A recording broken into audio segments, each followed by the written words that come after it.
ayat 31 surah An-Nisa. Ayat ini bermaksud sekiranya kamu jauhkan dosa-dosa besar.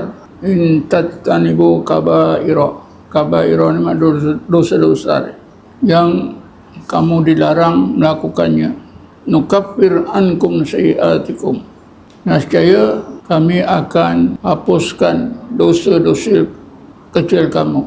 Sayiat artinya dosa kecil, kabair dosa besar.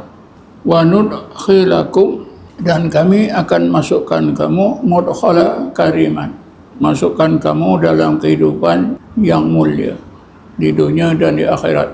Dosa-dosa besar ni tuan-tuan, sebagainya disebut oleh Rasulullah.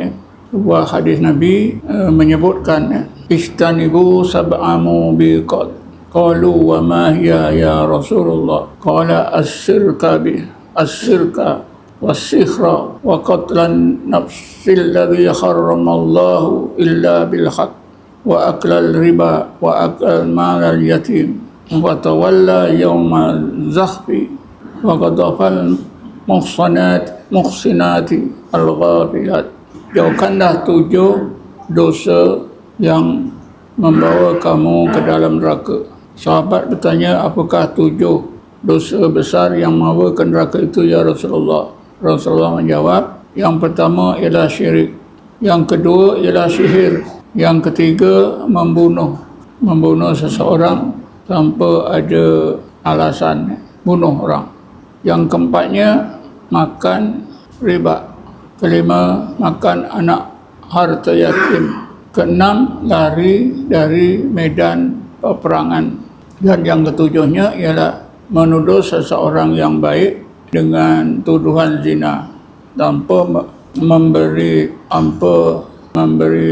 tanpa boleh mengadakan saksi seramai 4 orang. Inilah 7 Tapi sebenarnya tuan-tuan, ini sebahagian. Di sana ada banyak lagi dosa-dosa besar. Misalnya apa-apa larangan Allah, sesudah Allah larang lalu Allah ancam dengan siksa neraka, atau Allah sebutkan akibatnya di akhirat nanti, seperti minta tolong dengan jin dan syaitan.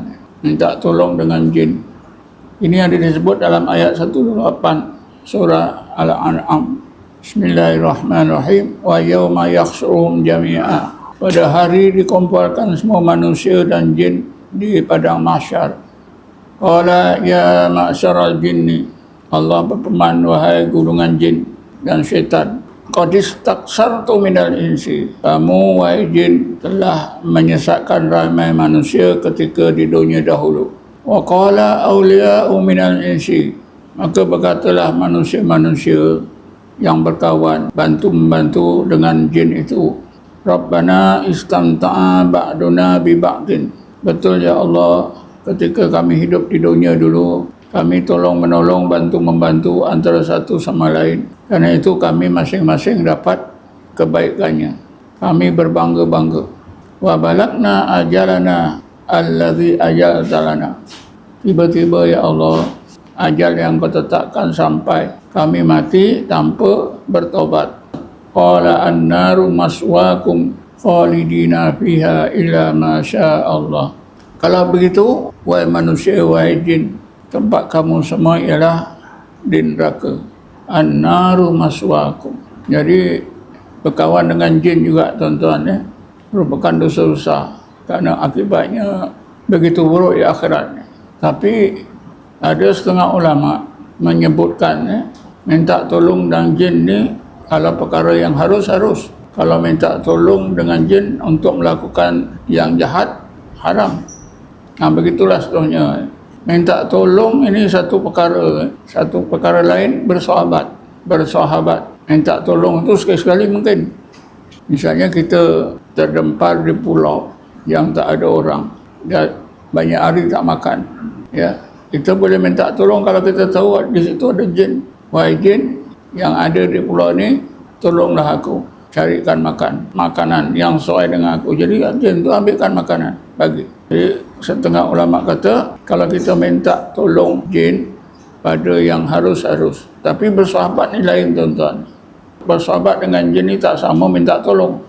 Minta tolong ni bila terdesak. Di dalam kitab ada dicontohkan seorang itu dia tergolek dalam gaung yang dalam, sangat curam. Memang dia dah cuba-cuba memang tak boleh naik. Ketika itulah dia boleh minta tolong jin di lembah tu untuk angkat ke atas. Tapi bersahabat ni tuan-tuan, ini memang tidak boleh. Sahabat ni makna berkawan sepanjang masa. Tentulah bila bersahabat, jin itu duduk serumah dengan kita. Macam-macam boleh berlaku